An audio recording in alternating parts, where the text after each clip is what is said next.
저희가 드리는 예배 가운데 하나님 함께하여 주시고, 무엇보다도 올 한 해 하나님과 동행하는 믿음의 은혜를 누리는 우리 모든 성도들 다 될 수 있도록 함께하여 주시옵소서.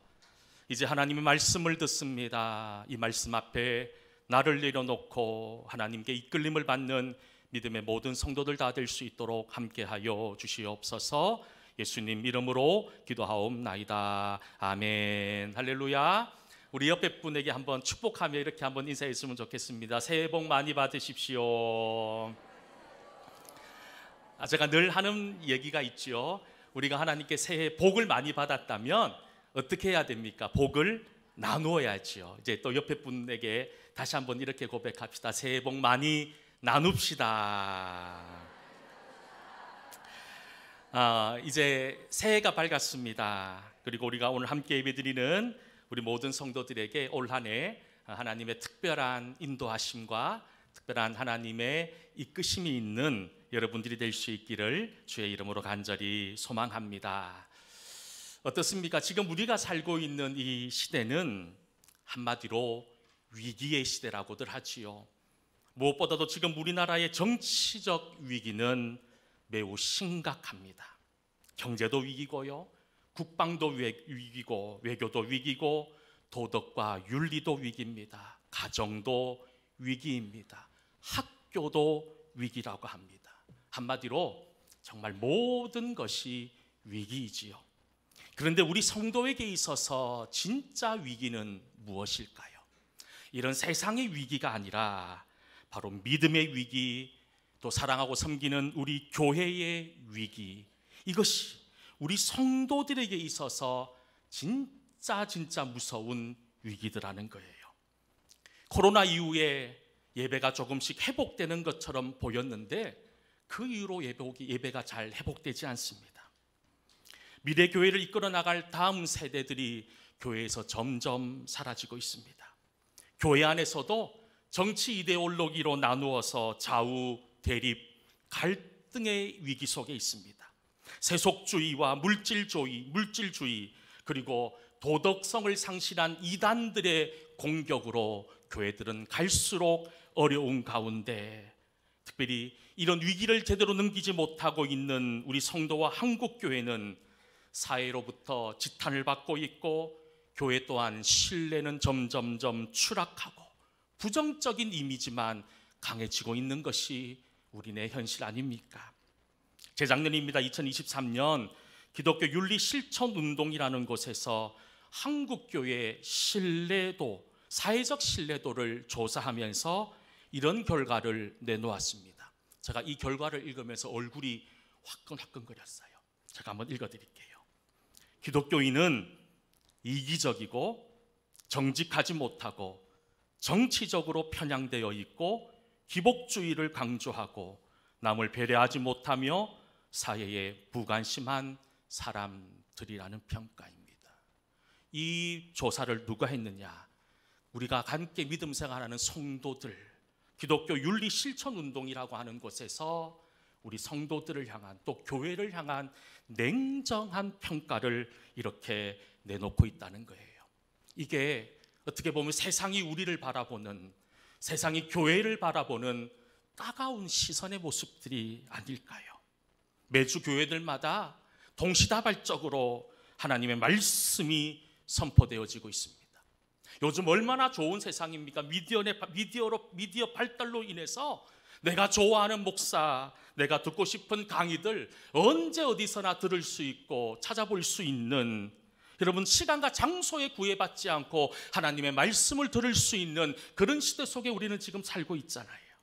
이렇게 수많은 설교가 선포되어지고 다들 열심히 교회는 다니는데 우리 성도들의 모습이 성경에 기록되어져 있는 예수님의 삶과는 점점 멀어지고 있는 것이 부끄러운 우리의 자화상이더라는 거예요.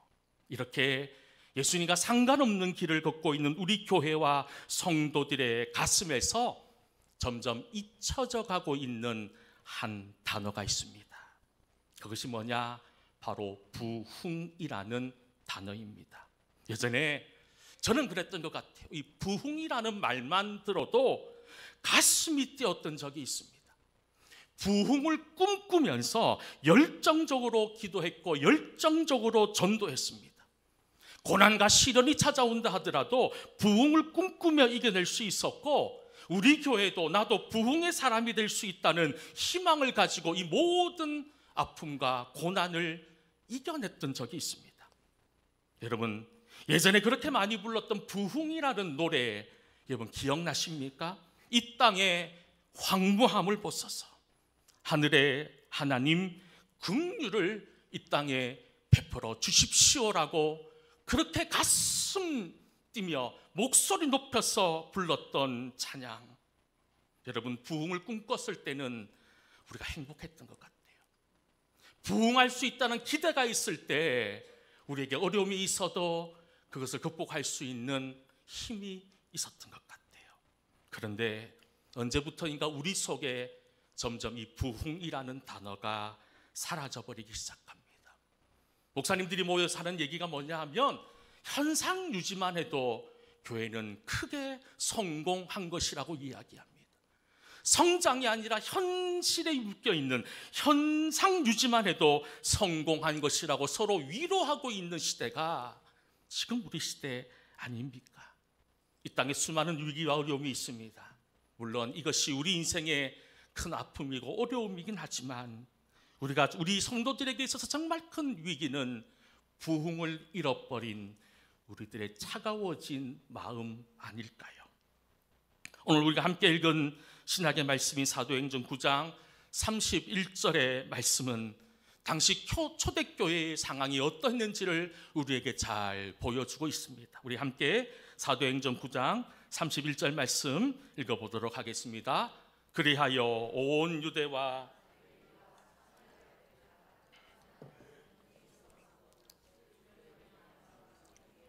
진행하여 수가 더 많아지니라. 아멘. 말씀에 보면 온 유대와 갈릴리와 사마리아 교회, 그 당시 교회가 예루살렘에만 있었던 것이 아닌 모양입니다. 예루살렘에도 있었고 갈릴리에도 있었고 사마리아에도 하나님의 교회가 세워져 있었다는 거예요. 이것이 무엇을 뜻하는 것일까요? 예수님이 전하셨던 복음이 동서남북으로 지역을 뛰어넘고 공간을 뛰어넘어서 그곳에 하나님을 믿는 사람들이 모이는 교회들이 세워지기 시작하더라는 거예요. 복음은요, 여러분, 능력이 있습니다. 가만 묶여 있지는 않는 거예요. 복음의 능력은 퍼져나가는 겁니다. 확정되어져 나가는 거예요. 왜냐하면 복음은 몇몇 사람들의 전유물이 아니라는 겁니다. 복음은 전해야 하고 복음은 퍼져나가야 합니다. 그렇게 복음을 전하는 교회가 초대교회였고, 예루살렘 그 작은 공간에서 모였던 교회가 갈릴리에도 세워지고 사마리아에도 세워지고, 또 사도 바울을 비롯한 수많은 선교사들을 통하여 여러분 수많은 곳에 교회가 세워지기 시작했던 거예요. 예수님이 이 땅에 오신 이유가 무엇입니까? 복음 때문입니다. 복음을 전하기 위해서 이 땅에 오셨습니다. 교회가 세워진 이유가 무엇입니까? 복음을 전하기 위해서입니다.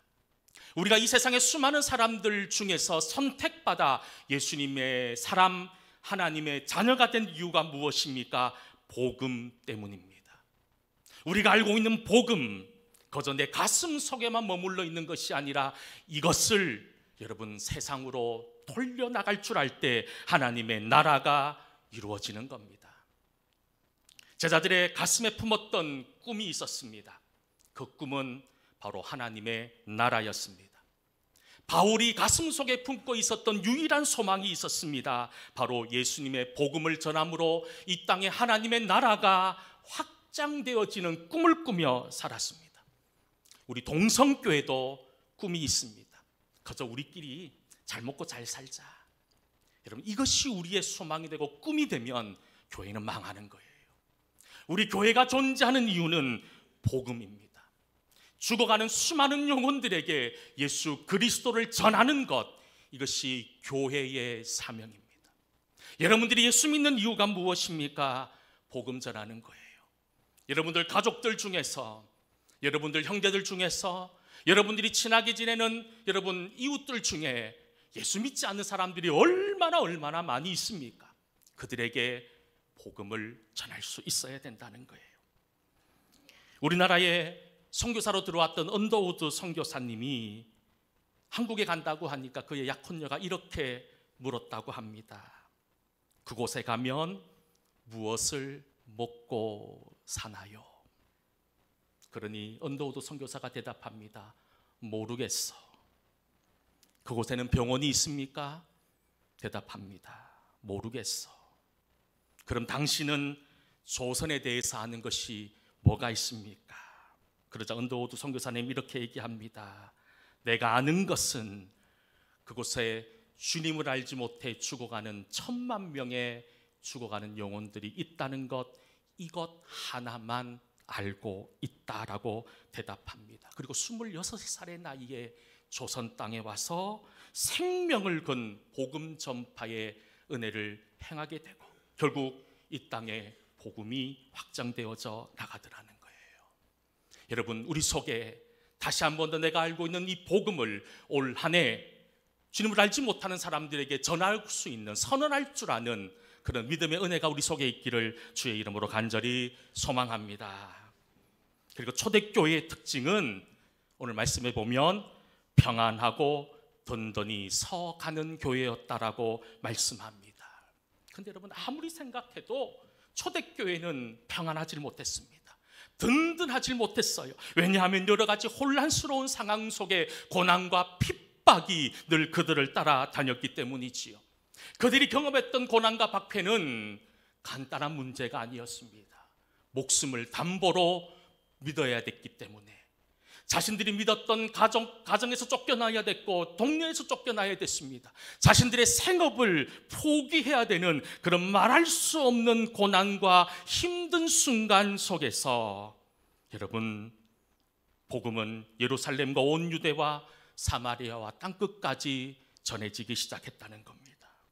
여러분, 이런 혼란과 위협 속에서 교회가 한 일은 어떻게든 세상의 방법으로 이 위기를 극복하려고 노력한 것이 아니라 교회의 사명에 집중했다는 거예요. 말할 수 없는 고난이 밀려옵니다. 그때 그들이 선택했던 것은 교회의 교회됨을 찾았던 겁니다. 우리가 왜 믿음을 가지고 우리가 왜 믿음 생활하고 있고 교회를 다니는지를 그들은 먼저 찾았고 그 일을 함으로 그들 앞에 있는 위기를 이겨나갔던 사람이 바로 초대교회 성도들이었지요. 그러다 보니 그들은 내면적으로 영적으로 성숙한 교회로 패러워지기 시작합니다. 사실 사람이 모이는 곳에 늘 갈등이 있고 불평이 있고 원망이 있죠. 여러분, 같은 교회를 다니다 보면 다 자기 생각하는 게 달라요. 감정도 다 다르고 자기 욕심도 다 다르고 마음 먹는 것도 다 달라요. 그러다 보니 교회 안에 늘 시기와 질투와 다툼과 어려움들이 산재되어 있습니다. 그런데 여러분, 예수 믿는 사람들끼리 작은 문제 가지고 끊임없이 다투고 원수처럼 지내는 경우들이 얼마나 많이 있습니까? 사랑하는 성도 여러분, 이제 우리는 새로워지고 달라져야 합니다. 그저 이전에 가지고 있었던 때 묻은 감정, 상처 입은 감정으로 누군가를 대하는 것이 아니라 우리가 하나님으로부터 받은 은혜를 기억하며 여러분, 용서하고 사랑하고 안아줄 줄 아는 공동체가 될 때 오늘 초대교회처럼 평안해지고 든든히 서가는 교회로 부흥하는 은혜를 누릴 수 있게 된다는 거예요. 사실 우리가 초대교회 이렇게 얘기하면 여러분, 모든 것이 완벽하게 갖춰져 있는 교회처럼 착각하지만 초대교회처럼 불완전한 교회도 없었어요. 교회 안에는요, 해결하지 못했던 갈등들이 많았습니다. 유대인들과 이방인들의 갈등들, 특별히 이 사마리아인들과 유대인들의 갈등, 그리고 여러분, 율법주의와 선민 사상에 길들여져 있었던 사람들 사이에 끊임없는 갈등의 연속이 초대교회였던 거예요. 하지만 그들은 내 감정대로, 내 생각대로, 내 느낌대로 살아가질 않았다는 겁니다. 하나님이 주시는 은혜대로 말씀대로 살았던 성도들의 모습이 초대교회였다는 거예요. 초대교회 성도들은 본질적인 문제, 즉 복음 전하는 것에 온 힘을 기울였습니다. 비본질적인 것에 대해서는 버리고 그것을 생각하지 않았던 사람들이었죠. 그리고 여러분 또 한 가지 기억해야 될 것은 초대교회는 주를 경외함으로 가득한 교회였습니다. 이 경외했다는 말의 뜻이 뭔 줄 아십니까? 하나님을 두려워했다는 거예요.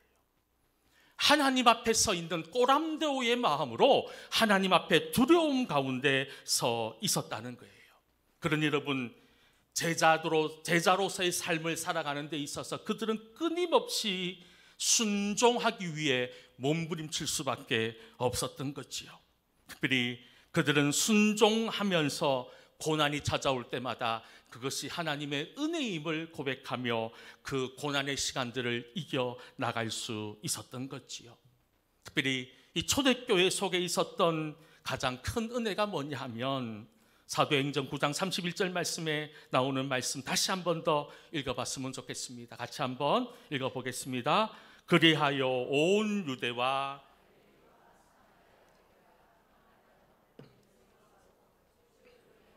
성령의 위로로 진행하여 수가 더 많아지니라. 누구의 위로가 있었다고요? 성령의 위로입니다. 지금 우리는 위로가 필요한 시대 속에 살고 있어요. 부모들도 위로가 필요하고요, 자녀들도 위로가 필요합니다.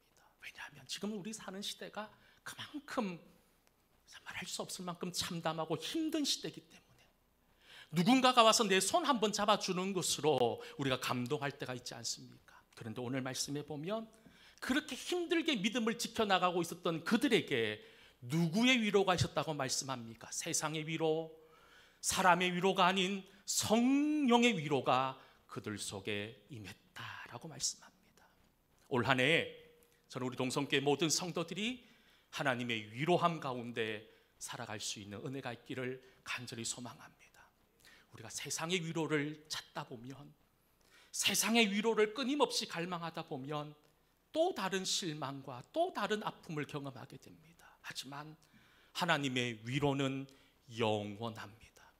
하나님의 위로는 이 세상 것과 비교할 수 없을 만큼 완벽한 것이 하나님의 위로더라는 거예요. 성령의 역사입니다. 특별히 오늘 에스겔 37장 말씀을 읽었습니다. 이 에스겔 37장 말씀은 어떤 말씀입니까? 마른 뼈가 가득했던 꼴짜기로 하나님의 에스겔 선지자를 데리고 갑니다. 그리고 하나님께 에스겔 선지자 앞에서 그 뼈들이 연결되게 하고 힘줄이 생기게 하고 살이 돋아나게 하고 사방에 생기를 불어넣어서 하나님의 큰 군대가 되었다라고 말씀합니다.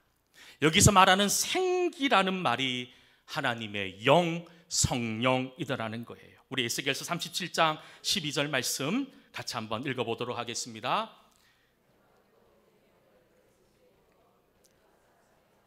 내가 또 너희를 너희 고국 땅에서 두리니 여호와가 이 일을 말하고 이룬 줄을 너희가 알리라. 여호와의 말씀이니라. 아멘.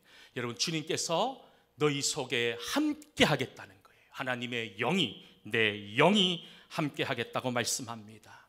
사랑하는 성도 여러분, 우리에게 필요한 것은 하나님의 인도하심과 하나님의 붙드심입니다. 온갖 고난과 박해, 그것으로 위축되어져 살아가는 인생이 아니라 성령과 함께함으로 부흥의 은혜를 맛보는 저와 여러분들이 될 수 있기를 간절히 소망합니다.